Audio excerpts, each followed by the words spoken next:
Muitas vezes, nessa jornada da maternidade, nos encontramos sozinhas, em meio de um mar escuro, à noite.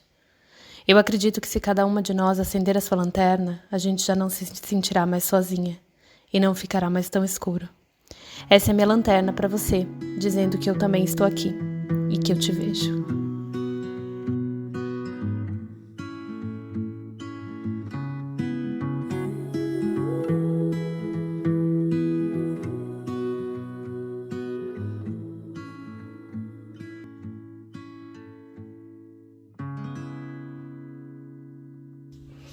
Olá, bem-vindos de novo. Hoje a gente vai falar sobre uma ferramenta que chama Firme e Gentil. Ela é bem importante, não só, né, lógico, como ferramenta, mas porque ela meio que engloba todas as outras. Ela também é uma das bases da gente tratar crianças com mais respeito, da gente conseguir exercer uma educação mais respeitosa. E para mim, particularmente, ela foi muito difícil e ainda é. Eu ainda me pego tendo muita oportunidade de treinar. A gente tem que lembrar, a primeira coisa que a gente tem que lembrar é que tudo comunica.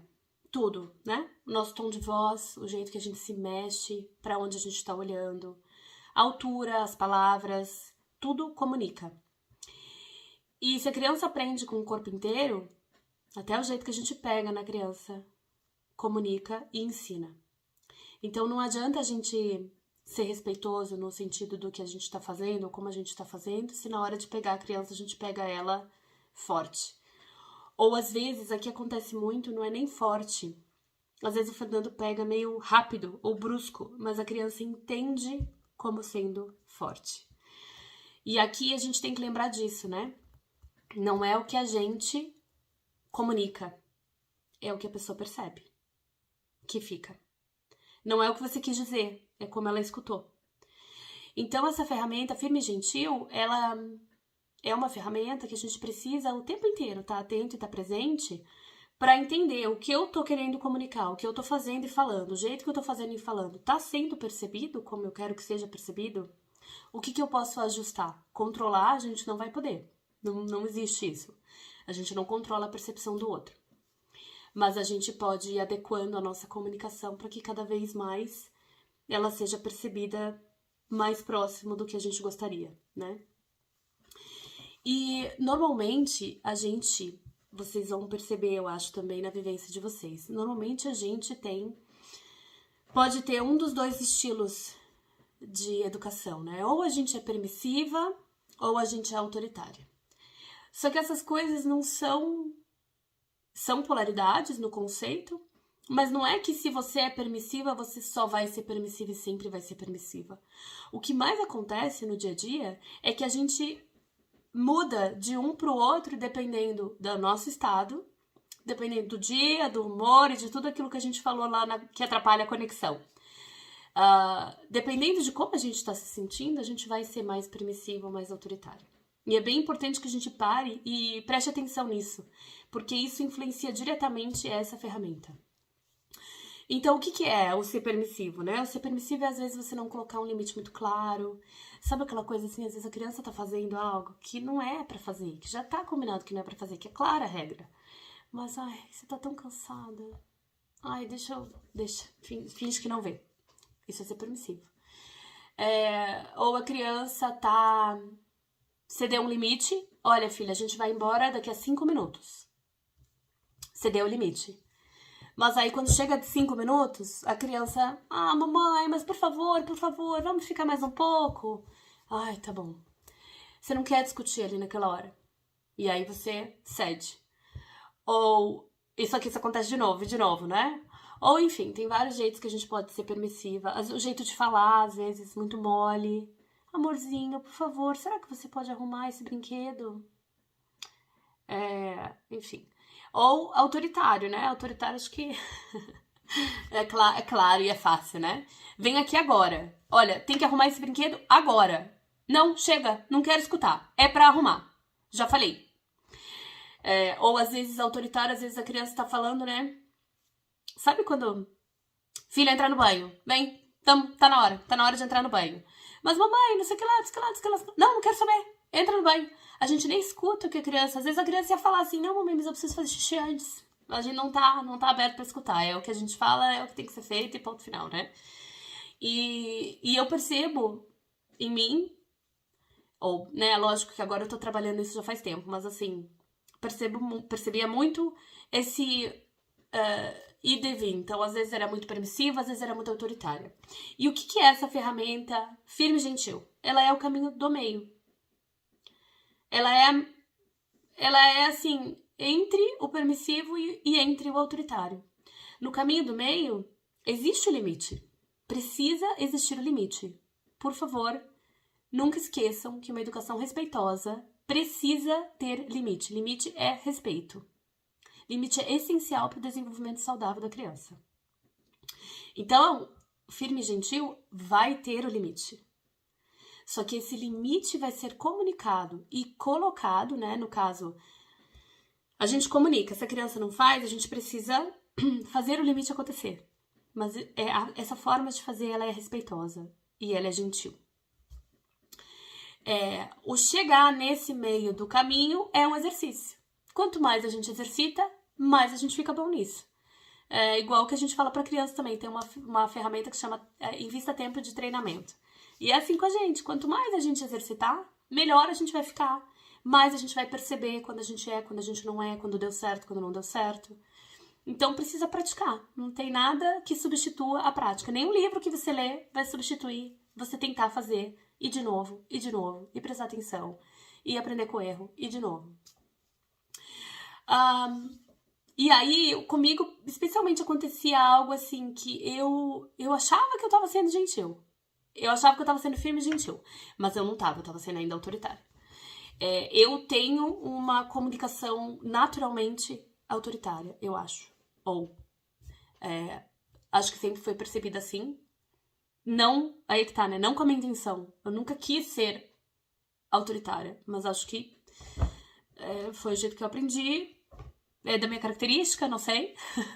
Então, pra mim, esse exercício de perceber, assim, sabe? Achei que eu fui firme e gentil, achei que eu tô arrasando, mas a percepção não foi, então, opa, peraí, tem alguma coisa ainda que eu posso mudar.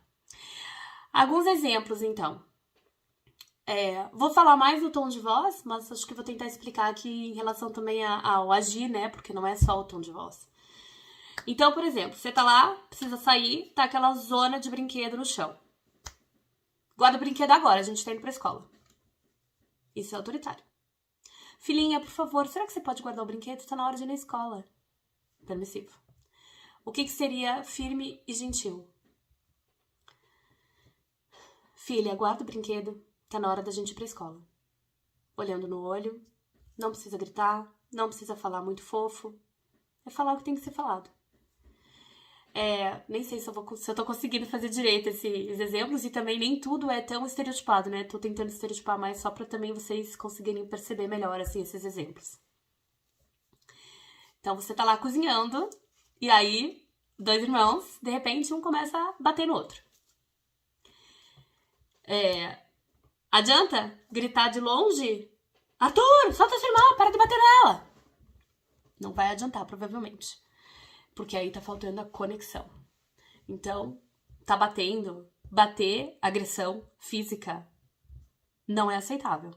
A gente não pode deixar isso acontecer. Então, você vai até as crianças, segura, separa, gentil. Não precisa sair correndo, não precisa... Bom, lógico, se for, tipo, muito sério, se o piado tiver com uma tesoura... Sim, né? Mas assim, uma briga normal.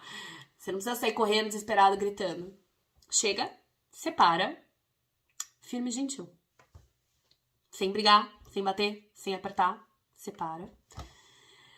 E aí você, enfim, né? O exemplo do autoritário eu já dei. Agora, o exemplo do permissivo, como seria? Arthur, amor, não pode bater na sua irmã, machuca. Olha aqui, faz dodói. Olha como ela ficou triste. Ali, não... explicação pra criança não necessariamente faz efeito. Na verdade, a maior parte das vezes, toda a nossa explicação que a gente dá, eles não entendem. Criança ainda, se eu não me engano, até os 3 anos, nem consegue ter empatia. Não consegue ter empatia. Por isso que às vezes a criança belisca, morde e fica olhando. Tipo assim, ela não tá entendendo que ela tá fazendo mal. Se alguém fizer... E não adianta a gente usar aquele argumento, né? Ah, quando ela bate em você, você não fica triste, não dói? A criança às vezes não consegue entender quando é menor, tá? A partir, acho que, tipo, a Júlia já consegue entender, com certeza. Mas enfim, mas não adianta ele ficar falando. Ai, não dói, olha só, como ela ficou triste, blá, blá, blá. Além do que parênteses, tá? Depois eu quero fazer um ponto sobre isso. Ou ficou triste ou não ficou triste. Você pode chegar, então, você vai separar as crianças de forma gentil, mas firme. E você pode olhar no olho da criança que tá batendo e falar: Arthur, bater não é aceitável. E não é respeitoso. Aqui em casa ninguém bate. Pronto. Você não precisa brigar, você não precisa gritar, você não precisa ficar explicando. É isso. Esse é o limite claro. Bater não é respeitoso e não é aceitável. Você pode até parar só aí. Eu sempre falo esse segundo parte porque às vezes, né, quando a gente vai e dá o limite pra uma criança, a outra criança se sente meio que, né, vitoriosa. E essa criança se sente de alguma forma preterida. Depois a gente fala, acho que eu vou fazer um outro vídeo pra falar sobre a questão dos irmãos. Então você acaba sem querer incentivando a briga. Então eu deixo muito claro que não é só o Arthur que não pode bater. Ninguém bate. Ninguém pode bater. Ponto. Tá ok, tá dado o recado. Ou, por exemplo, sabe quando se fala 1000 vezes a mesma coisa e a criança continua fazendo? Bom, primeiro que, já falei errado, né? Falar 1000 vezes a mesma coisa já significa que a gente tá sendo permissivo. Na disciplina positiva, especificamente, você fala, relembra e age. Porque a partir do momento que você falou e relembrou e a criança continua fazendo e você permite que ela continue fazendo, o limite não tá mais claro. E se o limite não tá mais claro, a gente tá sendo permissiva e isso só impacta em mais desafios de comportamento porque a criança precisa de limite para se sentir segura. E enquanto ela não tiver o limite, ela vai testar até ela conseguir um limite.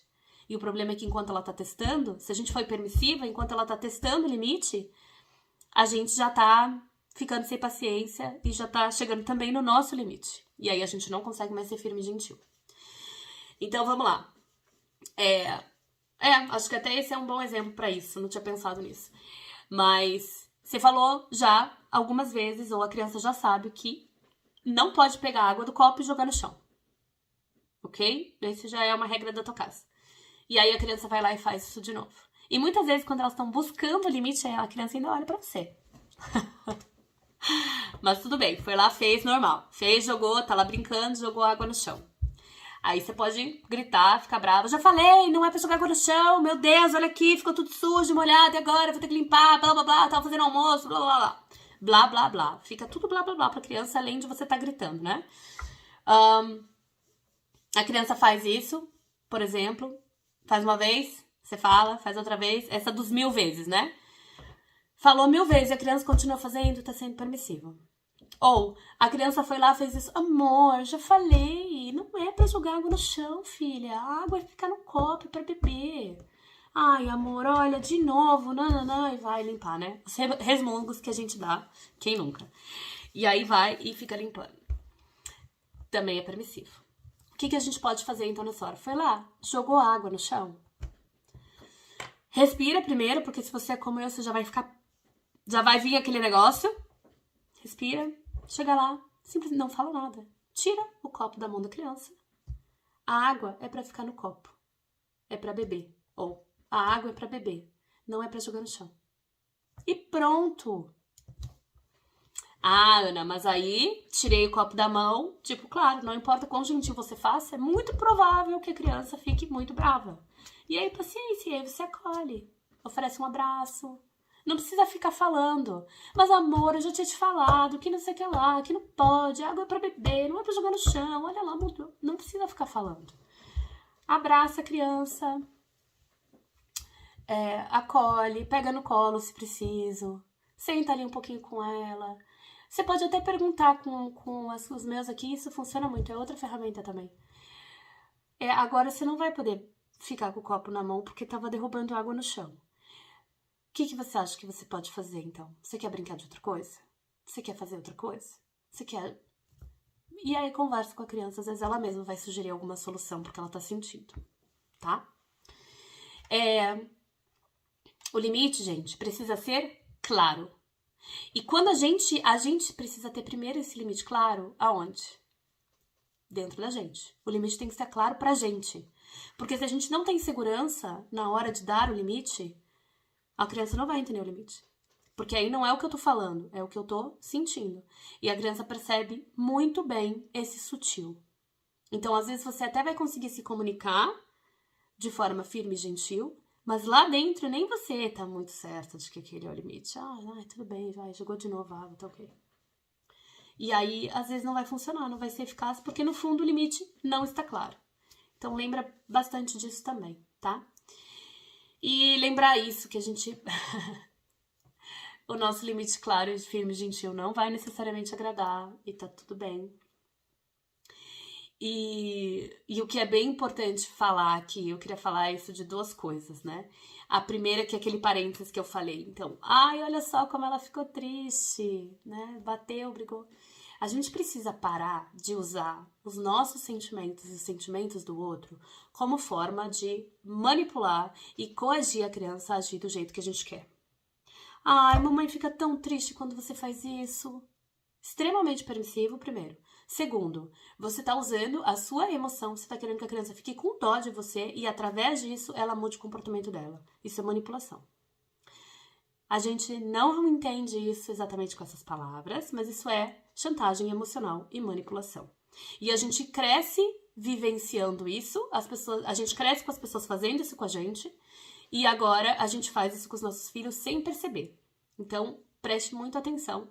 Já tô mega entrando na parte da prática, né? Mas tudo bem. Mas preste bastante atenção para não ficar usando essas chantagens emocionais como forma de manipular o seu filho. Por quê? A gente só faz isso quando a gente não tem ferramenta. Quando a gente não sabe o que fazer, você não sabe mais o que fazer, aí você fala... filhinho, mamãe fica tão triste, olha lá, fulano. Ou pior, né? Não, mas você tem que fazer isso porque o homem, olha lá, o homem vai vir aqui, vai brigar com a gente. O policial, olha lá, não, se fizer isso, se não colocar o cinto, o policial vai vir e vai levar você embora. Então, às vezes a gente nem percebe que a gente tá fazendo isso. Preste atenção, porque isso é chantagem emocional, isso vai ensinar a tua criança, primeiro, que eu acho pior, que ela é responsável por você estar feliz ou triste. Ou que ela é responsável pelo sentimento, pela felicidade ou tristeza de outra pessoa. Isso não é peso que ninguém vai carregar, nem uma criança, nem um adulto. E 2, ela vai aprender a fazer chantagem também. E aí tem um negócio, né, que todo mundo fala que a criança tá fazendo birra, tá fazendo manha. A criança, até os 3, 4 anos, ela não tem nem a capacidade lógica e racional desenvolvida no cérebro para saber o que é chantagem. O que ela faz é teste, ela testa as ações dela e o que isso te provoca. Então, quando você não tem o limite claro e você é permissiva, a criança começa a testar. Se eu chorar eu ganho. Se eu chorar eu ganho. Isso não tem a ver com a criança ter a capacidade de fazer birra, fazer chantagem e querer te manipular. Isso tem a ver com a criança ser um pequeno cientista que tá fazendo vários testes e tá percebendo que se ela faz isso, você tira o limite, ou você diminui o limite, ou você muda a tua forma de agir. Então ela vai só repetir. Quem sabe fazer chantagem emocional é a gente. E quanto mais você fizer com teu filho, mais ele vai aprender. E aí sim, quando ele estiver com 4, 5 anos, aí sim ele vai estar sabendo fazer isso muito bem. Porque ele passou 4, 5 anos vendo você fazer, e ele passou pelo menos 3 anos testando essas várias hipóteses que eles testam, e aprendeu direitinho. Então, enfim, presta atenção, tá? Já ficou muito mais longo do que eu queria, já comecei a falar da parte prática agora, mas no próximo vídeo a gente vai falar então só dessa parte.